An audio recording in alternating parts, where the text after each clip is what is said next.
Abhishek Bhattacharya, Head Marketing MSP Steel, Gourav Sinha, Retail Marketing Manager East and MPCG Xiaomi India, Promita, Vice President Karukrit Advertising, Samrat, Sengupta, ABP Brand Building, UltraTech. Can I have a huge round of applause for all of them, please, ladies and gentlemen? Good evening, everyone. So, hopefully it is evening and not afternoon, and we're hoping we don't put any of you to sleep in this session. We had a very interesting conversation a little before this session, and there were a few learnings that I hope we are able to share with the larger audience here. First of all, just putting a question out there to all my panelists, we can have a raise of hands from the audience. Do you think that outdoor advertising or out-of-home advertising remains now the last unskippable media that we have within various media avenues?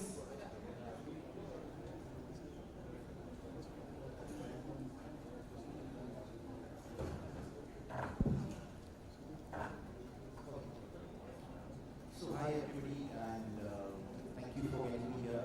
Good afternoon to all of you. And so yes, very interestingly put and very well coined. Probably in this, while we have panels after panels and sections after sections on, how to be right on targeting, how how you ensure that you have the eyeballs and you don't miss out, your communication doesn't miss out, what media, what makes, etc., etc. Outdoor still remains, at least for a number of industrial segments. Yes, that unit, that support, that in terms of advertising jargons, whatever you may put it like in a reminder or whatever, like that support, wherein you have that last man standing in terms of visibility and still there. Even if you have missed out on all counts, you have that still single unit standing, which is, if you have placed it in the right place, whether and have the right kind of communication, it's still there to help you out in terms of generating that last eyeball or the first. Thanks, Abhishek. Promita, do you have anything to add on the medium remaining unskippable? Hi everyone. Great question, Insiyah, because it gives me the opportunity to actually not talk about the medium per se, but let's talk about us as human beings / consumers / the consumer behavior that we have every day.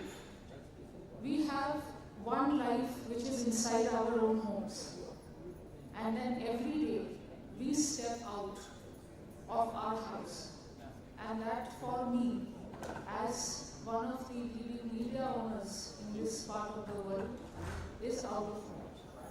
Your out of home journey is very much what we actually build in terms of experiences, along with marketers sitting right in this time.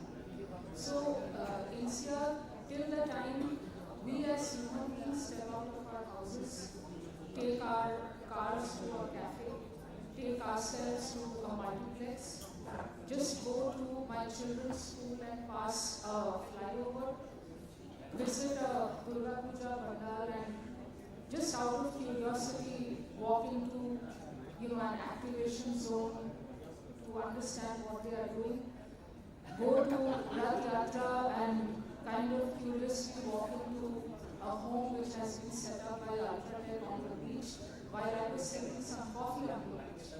So till the time we live life out of our homes, we cannot call out of home media the last media. It is very much what we are as human beings, which is then taken to as stories by marketers on the huge number of options today that are available as canvases. It can be a Xiaomi retail store. As I said, it can be UltraTech's huge outdoor which belongs to us. It can be MSP's retail branding as you walk across villages or rural India. So we are definitely not the last, and we cannot skip out of home unless today we choose to say that yes, my life is only inside my house. I don't go outside. That's all we do.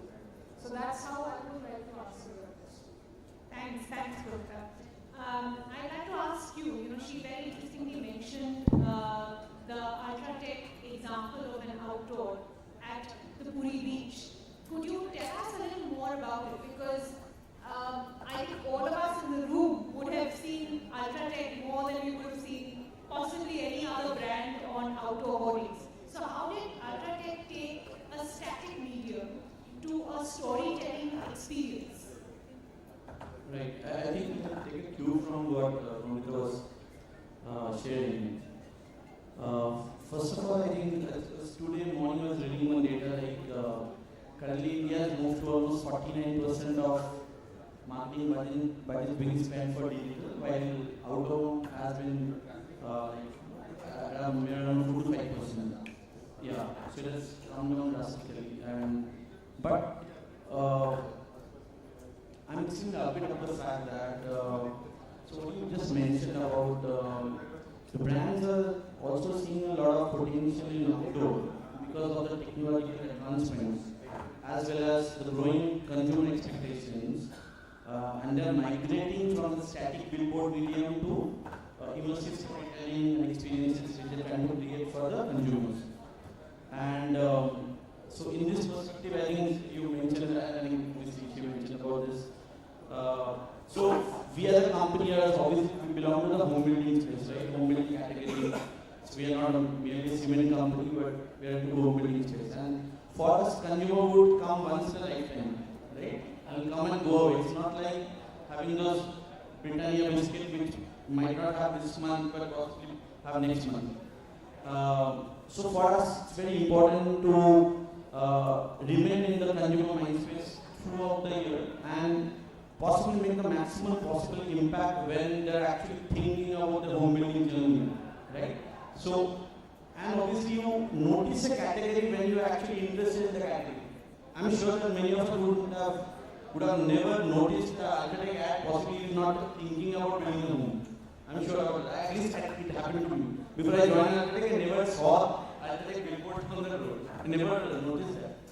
So this, I think the Rath Yatra thing, what you mentioned, obviously it's huge. Rath Yatra is huge in the huge festival occasion for people of Insiyah, people from Bengal also are there.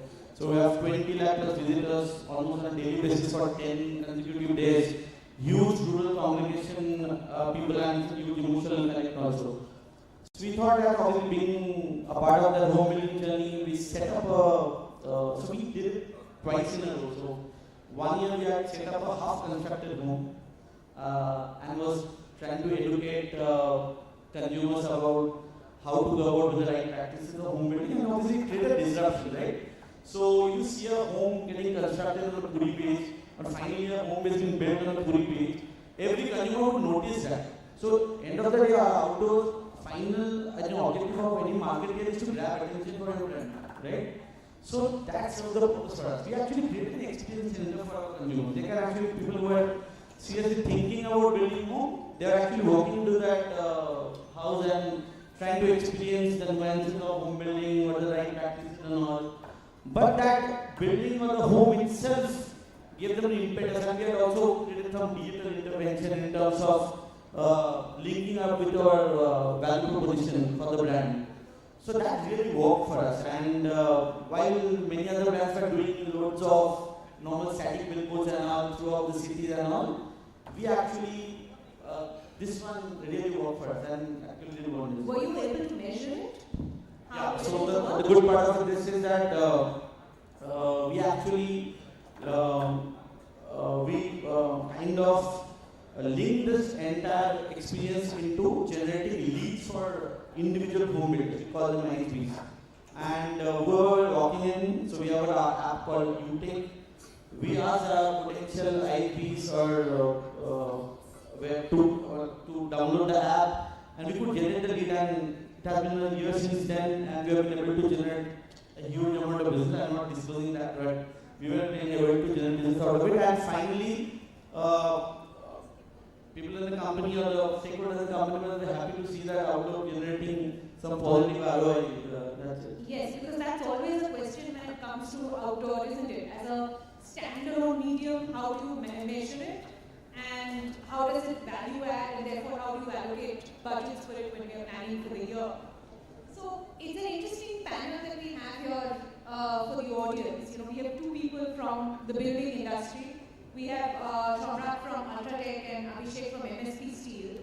We have Gourav from Xiaomi, which is a tech company. And I'd like to hear his take on the technology aspect of it. So we're all aware of the traditional outdoor media, you know, impact billboards, say rural wall art. But what are the biggest advances in tech as far as outdoor is concerned? Could you throw some light on that? So when we are looking at outdoor as a medium, we don't look outdoor as a medium as a visual communicator. We take it as part of a complete narrative that we are doing, a campaign that we are doing, a launch that we have done, how we can keep chasing the consumers. So a great example would be in the recent past, if people go out in Calcutta would know E-Mall, which is actually itself a place where people go out and for their mobile devices, for their electronic gadgets.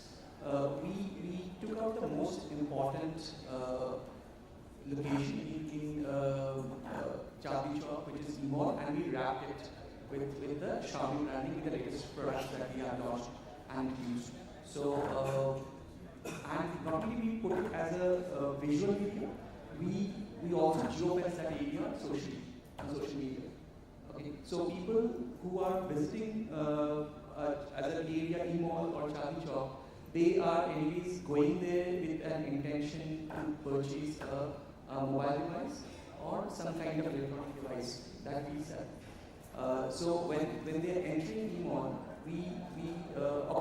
as a brand we focused a lot on the last retreat branding, the LTF branding, what we call last retreat, how we can create an impact with the consumer, or we can interact with the consumer. So E-Mall is entire building tech. Once they are entering E-Mall, or they are entering and passing by that area, they are seeing the communication, and even on social media, because they have already chased and about a mobile phone, or they are wanting to buy something, they have already checked on it. So geofencing that area automatically becomes a hybrid model where they can also they also chase socially on social media, on other platforms that they are checking for their mobile devices. So immediately it becomes a conglomerate of a visual that they are seeing on static media. What Promita correctly said, if people are stepping out, they are seeing the outdoor as a medium, and when they are moving on using their handheld devices, they are being chased on their social media. So digitally they are chased, and interconnected they are also chased when they are moving out to that particular area where we sell our products. So in vicinity visual display becomes very important. It's interesting that, you know, at this E-Mall out-of-home lab, you also combine digital, you combine geofencing, and you were able to measure the output. But my follow-up question to that would be, Xiaomi sells, you know, phones and devices pan-India. This was an activation done in a part of Kolkata. How do you make something like this scalable? Is it possible? Are there challenges?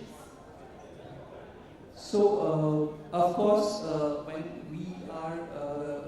how we look at outdoor would be either into a launch phase or a sustenance phase. Okay, so when we are launching a product, we look at disruption. Okay, it is not about always measuring the ROI in terms of revenue that we generate. It might be ROI in terms of number of social media interactions that we have, or we measure it through social media, virality of that particular campaign that we do. We, in the past, launched a device called Xiaomi 15 Ultra, for which we did a larger than outdoor in Chennai. And that particular device I talked about has a camera kit attachment. Okay? And the entire outdoor was not a static visual. The outdoor was how the camera kit was getting attached to the device, the phone. So that stalled that caught people's attention. People saw it in how such a larger than life thing, a camera and a kit is getting attached on an out of home. So that catches a lot of eyeballs, that got a lot of virality on social media. People were talking about it. So it is when you are launching a device or launching a product, if you can create a disruption other than just creating a normal visuals on any streets of Kolkata, you know where your audiences are today, because of course digital has helped us, has enabled us know and learn where our audiences are today in every organization or every industry that we work. Now knowing that, we can pinpoint and we know where to put the outdoor exactly, and what kind of visual disruption we can create, technological disruption we can create along with the OH that we put it up and set it up. We can of course create those kind of impact and people get to know and interact with it. So that's an interesting point, ladies and gentlemen. He mentioned that a big part about scalability of that was how much can you drive about it on digital. So a Chennai boarding which was motorized is taken on digital and lasted to get the maximum mileage out of it. We had a discussion on anamorphic hoardings, and Promita, would you be able to throw light on, say, how many anamorphic hoardings are there in India across advertisers? I wouldn't, of course, have the exact data, but from what we have been reading for all these years now, because anamorphic is definitely not something new anymore. Mall facades are more suitable for this kind of media versus, let's say, the traditional formats that we know. A recent one is coming up in South Calcutta as well. But what I was sharing, with us, with all of us, is that there is a particular viewing discipline that you need to absolutely engage with the anamorphic content, or to see it in its best form. And again, if it is in transit, you'll miss it. So any place where you can hold, watch, see the content coming out is the best place where you should be putting up anamorphic. And in these cases, malls, of course, give us an opportunity to at least stand and see what is it that is coming out in front of you visually. Having said that, we in Karukrit, we also take up opportunities in the Rath Yatra festival or the Durga Puja festival to put up temporary out-of-home asset where we can do the anamorphic programming. So to answer your question specifically, Insiyah, I wouldn't know because permanently keeping an anamorphic structure needs a lot of, how should I put it, investment in the content. You cannot be putting in the same content, the content, development of content, So outdoor is a capital expensive media which we all, have to understand. And I think that is one of the reasons why it is definitely not as scalable as we would want it to be. So currently there would be, say, around 50 to 100 anamorphic screens pan India, or possibly lesser? Anamorphic can be done on any digital screen. Anamorphic is the software programming, another form of 3D or maybe another form of CGI. I'm not a programmer, I might be using these words very loosely. Any digital screen, even on this screen, if I play the software, it becomes anamorphic for you. So I think as the out-of-home industry, we have to understand that why do we not see anamorphic on every digital screen today?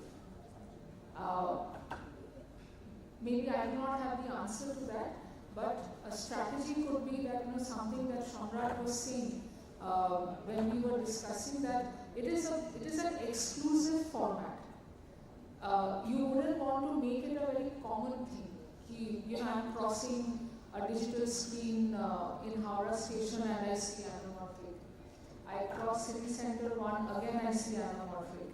So it needs a bit of exclusivity, and I think brands are using it like that. It's not a common thing to just keep on seeing anamorphic. But I think my opinion is that the exclusivity today is forced because on both sides, on part availability, and on the other part the capital investments involved. So as we were discussing, every time it's not a creative that you adapt, and you have an agency that adapts it into multiple sizes as you would with traditional outdoor. Every time you need to go to even a slightly different dimension, it needs to be recreated from scratch. See, Insiyah, there is one more point. Anamorphic, in a way, is digital content, right? Why would a brand invest in anamorphic? For creating PR, for putting it up on their Instagram, on their LinkedIn, viral content. So can you repeat it? You cannot. If you put up anamorphic in Kolkata, it will travel, just like the Chennai outdoor thing has traveled pan-India for MI. Anything which is getting installed in City Center 1 will travel to Delhi, will travel to Mumbai through your phone. It is digital content. So now for the brand to repeat the same thing is completely less.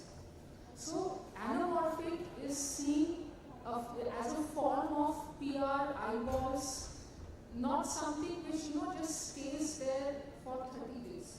It wouldn't serve the purpose of what anamorphic should be. Got it. Thanks for that insight, Promita. Abhishek, I'll just take off from something that Promita said. The frequency of how often you should change an outdoor creative. Is there something you can throw light on? Is there something that you follow as a good practice? Is it different for your industry versus, say, an FMCG industry versus banking and finance industry? See, for the other industries, I believe, how those the visuals keep on changing with the need in terms of messaging and all. The building materials industry has largely been a segment wherein, it has been about constant, right? That single beat, the giant compressive strength. There was even from the others, like the steam category, right? We have done both actually. We have been constant in some cases where, being from the building construction industry, we go beyond billboards, we rely a lot on Chawala. So it's like, since we extensive rural and semi-rural segments that we need to cater to in terms of markets, we rely on Chawala, so that's constant for us. When it comes to billboards and the kind of towns, etc., yes, depends on what stage of the campaign it is launched. It will be a visual for a period, and then maybe we follow it up with consecutive visuals of which are benefit-led communications. If I'm talking about the launch, talking about 5 USPs of that brand, then I will follow up with each of that USPs over a 10 or 15 day kind of a period, lessen the number of media units, keep it in circulation, and follow it up. And it's something that we have done last year. That's also something that we use as a best practice at Eveready. Eveready being an FMCG company. We, as a best practice, we would change our creatives every 15 to 20 days. But what is also interesting is we try and retain sites for a longer period of time, and that creates a bit of a recall. I think since we're all from Kolkata, the Excite crossing, it's called the Excite crossing because there is an Excite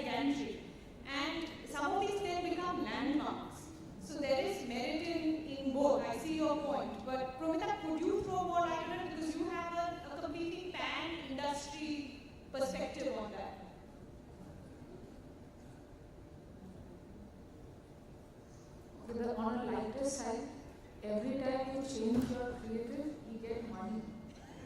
So, yes, of course. Right, so the more you change your creative, and for Eveready, the million number of times you've changed your structural innovation, we've made money. Okay, so to answer this in a more, my gyan mode, if I get into. So, Insiyah, this is completely a part of your brand strategy. UltraTech, right from the time we've started to see UltraTech right now. I don't know how old that engineer is right now, but that engineer has been there. You have changed the engine. But see, for That has become old, so you have changed the engine. but that engineer visual needs to be there to continuously maybe drive the point that we are number one, and that's the body language that you need to communicate as a building material. The continuity factor, the sturdiness, the confidence. Coming to a more dynamic category where the consumers continuously are looking for newer features, AI coming in to MI phones, everything. So here the brand, of course, they have to keep replenishing their creatives to say that yes, we have come up with what you have been asking for. And I think it's completely, a function of that. Having said that, the traditional outdoor industry somehow has this currency of 30 days. Most campaigns run for 30 days, and then the change in creative habits. Most of them, let's say 85% of them. And then there is this remaining 15% who would say, Mera, 15 days campaign, 21 days campaign, which we as media owners, it's difficult for us to accept it, but we do now. So to change creative between 15 and 21 days, so lagte aapka 3-4 din, by the time it travels to Alipurduar from Calcutta to, Purulia, then you can't think of changing a creative within that time. But if you have 30 days, and let's say you have taken the site like, Eveready and UltraTech would be doing now, that for 12 months, 24 months, then I guess, the creative needs to be changed, depending, as I said, on the category, not so much for UltraTech. And I really, So probably it is like we retain a product, but you retain the site and you keep changing the product, or you keep changing, you might keep the product even consistent, but at least change your visuals, what she correctly said. For a tech brand like us, people might want an AI feature this month, people might, we see the marketing inclination and next month probably talk about battery. So again, the visual changes after 30 days, but the product probably remains a Note 14 device, which is one of our flagship. And we keep changing the visuals every 30 days, 45 days. Got it. So my next question was for you, Gourav. Festive campaigns and festive sales. I think you, on Amazon and Flipkart and across all e-commerce platforms, phones are the highest selling categories during festivals, during festival sales, and their invented festivals also. So how does outdoor come in during festivals? Okay, so now that you mentioned about Flipkart has a record that the first time Flipkart's site crashed, it was because of Xiaomi. We're talking about outdoors. So now that you mentioned about selling it online, so we as a brand, we are a very omnipresent brand. So probably we are the only brand in this space who are equally present in online and offline space. With equal focus. Offline has a stronger focus now. So with offline as a focus, our communication majorly goes into tactical communication in outdoor during festivities. And it is, of course, we are evolving very fast globally. Any organization, as a country, we are evolving on digital. But if everything was digital, Flipkart still, a digital platform like Flipkart and Amazon, still on today needs to advertise on outdoor and on a newspaper. So whenever a digital sale starts, and Amazon sales starts, you see the jackets full of Amazon ads. If everything was so digital and social, then you wouldn't have heavily dependent on a print media or an outdoor media advertising that they billion days. So India is evolving, of course, on digital space, but outdoor remains very, very important because you still, what she probably started with, you still need to step out of your house for everything. Till the time we are stepping out, we are moving, we are agile, we definitely need to have presence on outdoor. Outdoor helps you do those local customization, like during, so a right example will be September, October this year. While we speak about Durga Puja in Kolkata, we speak about Ganesh Chaturthi in Mumbai, we speak about the Mahakumbh Mela. So everything is out, and outdoor is not about the outdoor hoardings that we've seen. UltraTech is doing an installation in Puri Beach, which is also an outdoor home. We do a lot of, we invest very heavily on signages that are there outside our retail outlets, which are also outdoor. So outdoor is not a medium that's only seen in transit, but when we have made our mind for any particular element, when we are moving somewhere, we are seeing that, and that is helping us recall about that brand. So we did a very interesting campaign during Pujo last year, where we tied up with 3 of the Pujos, and it was the first or the only voice activation for the year. So along with the regular branding and 3-4 key panels, we had messages on safety given out in Usha Uttuk's voice and in Rita Ghori's voice, which was safety related to crowd management through megaphones. But yeah, we've seen brands do very interesting stuff like that. I mean, please feel free to share examples from your industry, from your brands, from other brands.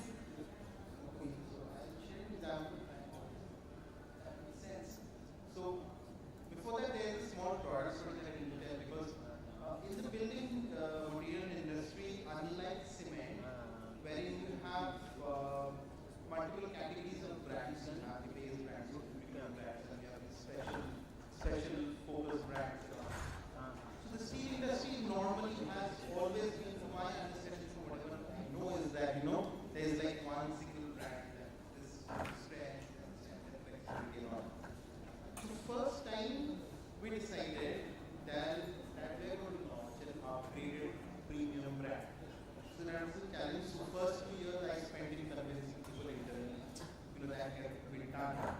The next, when people got half convinced, the next target was to get down to the plant level and speak to people to understand whether it was possible to make certain changes, and if so, at what cost, at what timeline, and at what would be the outcome of it. We did trials, we got BIS licenses, and then had the first product prototype. We did a pilot, and it was nice, widely accepted. The next challenge was how to take it to the market. What was the story? So again, from cement systems, I had a long stay there. So we introduced packaging. For the first time, we introduced packaging, like wall jacket wraps,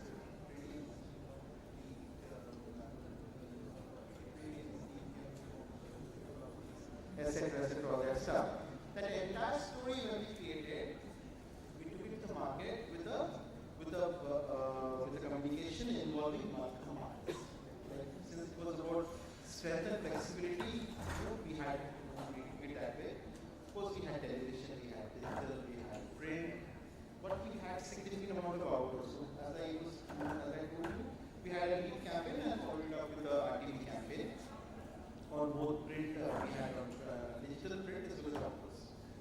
What was interesting, the activation part of it. Once this part got over, my colleague is sitting there, we actually decided to take the story to the consumer, the end consumer, the IHP. So in this industry, it's very common to have vans and all running around doing promos and all. But we wanted to take it a step forward. Just like cement, we do a lot of shop meets involving influencers who are the contractors who actually deal with the products. We needed to go to the sites to convince the IHPs, and do a product trial there. Now, what was difficult here was that it's easy to do a basic series of tests in front of the IHPs, in front of the contractors at the site, to make them convinced in terms of the fineness, in terms of flexibility, etc. It's very difficult for steel because the machineries are heavy and it's very cumbersome. You cannot carry tons and tons of steel in a van. So we did testing videos involving our own brand and involving competition brands without naming them, of course, and recorded them. Once those were recorded, those were uploaded in an audiovisual medium in a van, base, and then that van was armed with a lot of engagement devices. So at this site we would do a basic round of product storytelling, but then follow it up with a lot of testing videos and do a set of engagement in terms of good construction practices. No, we never talked about trying our products. And then finish it off with a basic details of the site which we would be following up.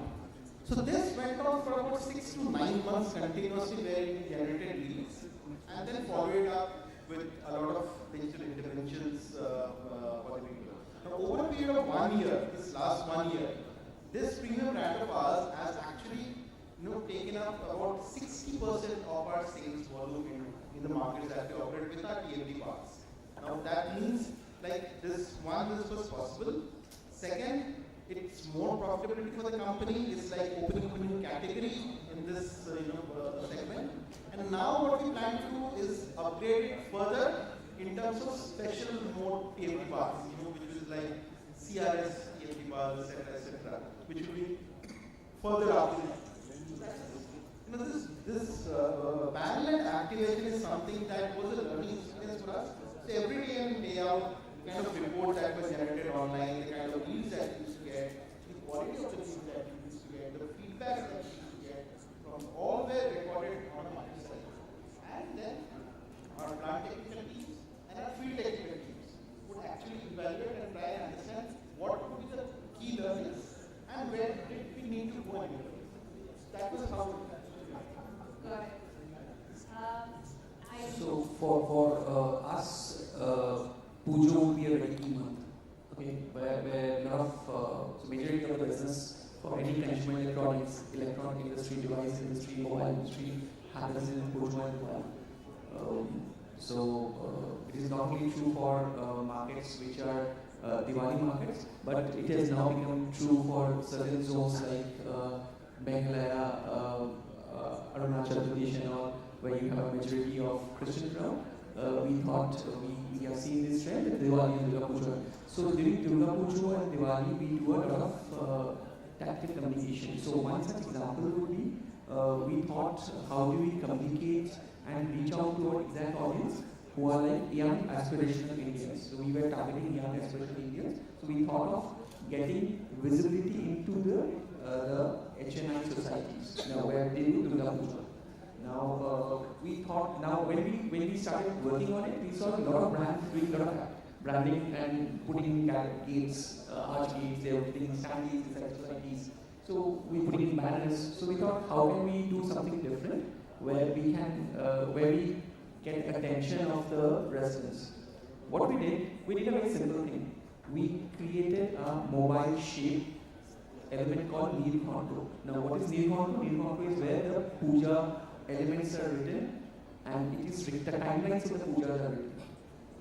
Okay. So every puja, whoever is in the society, they would absolutely need to see what time is the Anjali or Ashtami morning. Relevance. Yes. For the so they would never keep it. So as a puja, but when we created that, we approached the puja committee.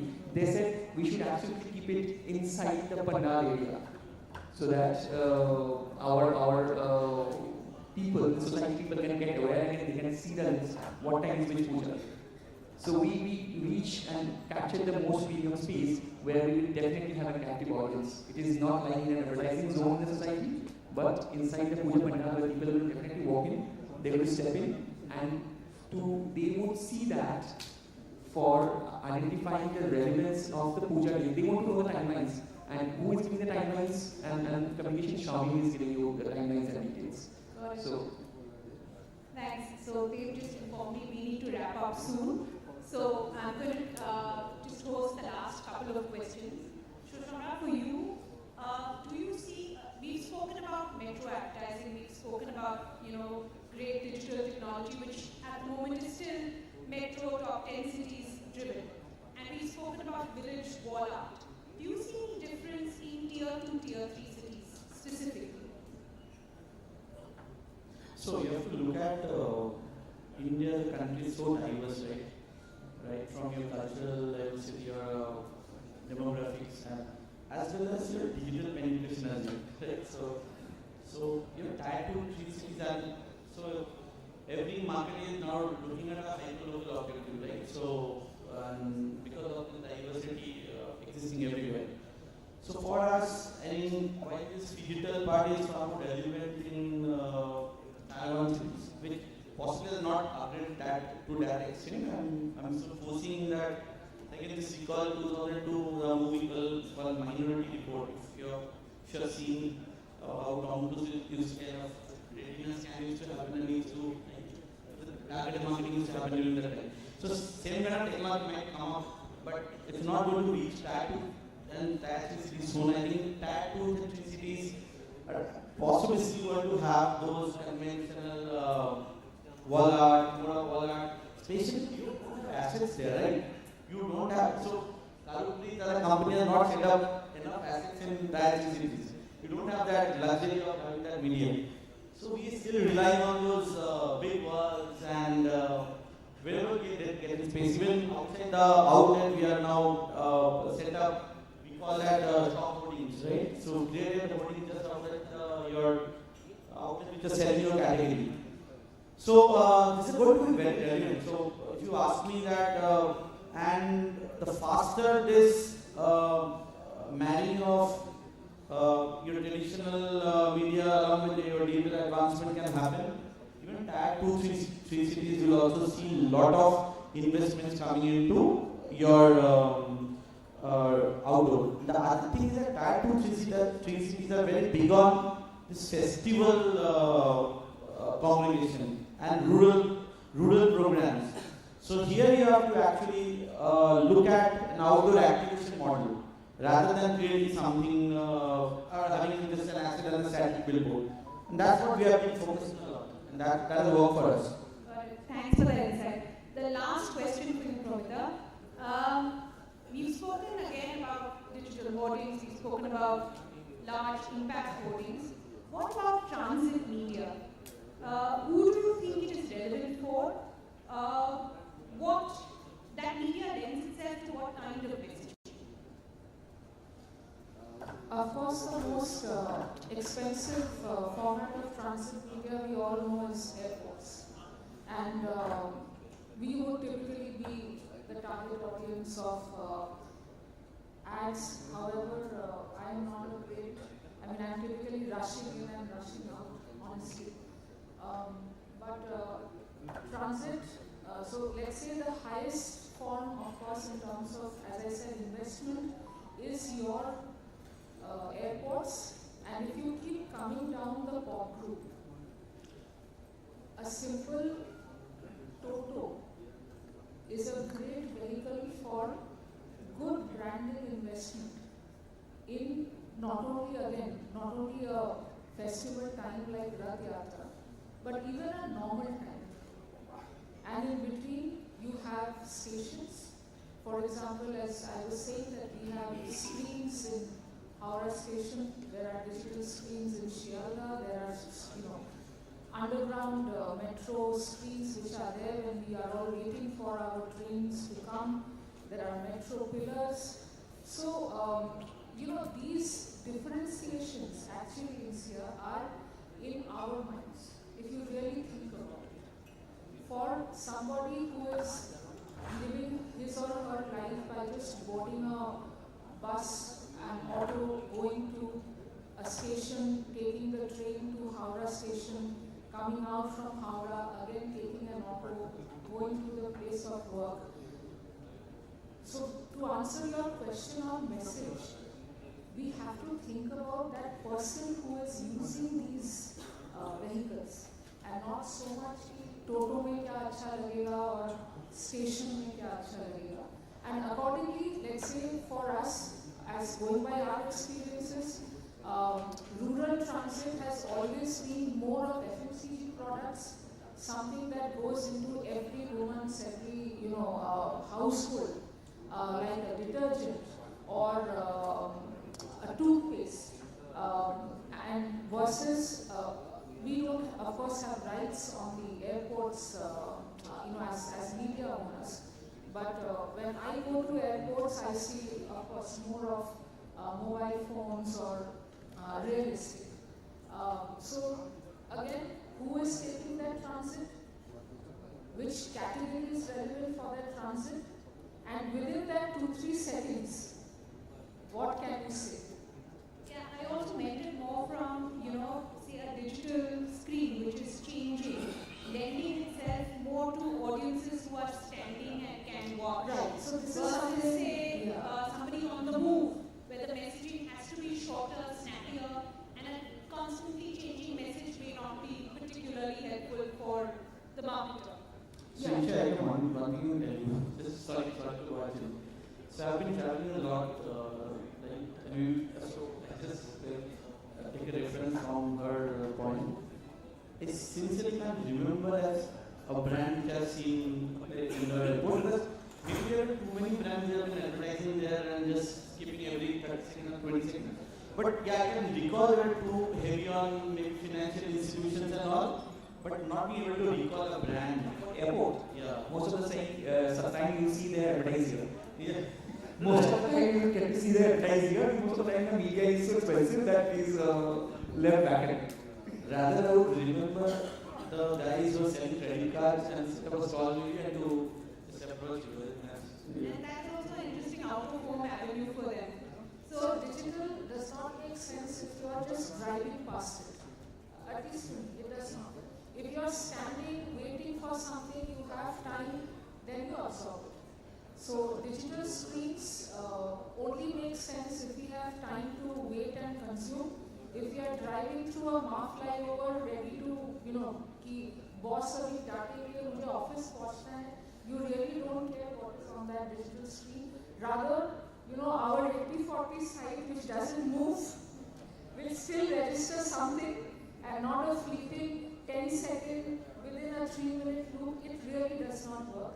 So at least Karukrit as an organization, we do not invest in on-road digital, because we cannot sell it to clients who think and buy in India.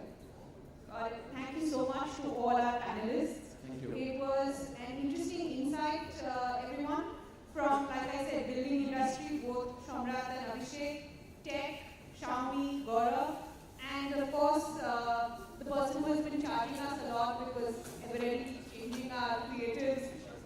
Yeah, almost. So, Promita, thank you from giving us the perspective of the owner of Out-of-Home. I hope that was insightful to everyone. We tried to cover various types of advances, different diversity in media in Out-of-Home, activations and their role, impact, frequency, and various other aspects that all of us evaluate when we are taking outdoor as part of our marketing campaigns. And thanks, of course, to the Adgully team for making this event possible and allowing us to share our opinions and insights. Thank you.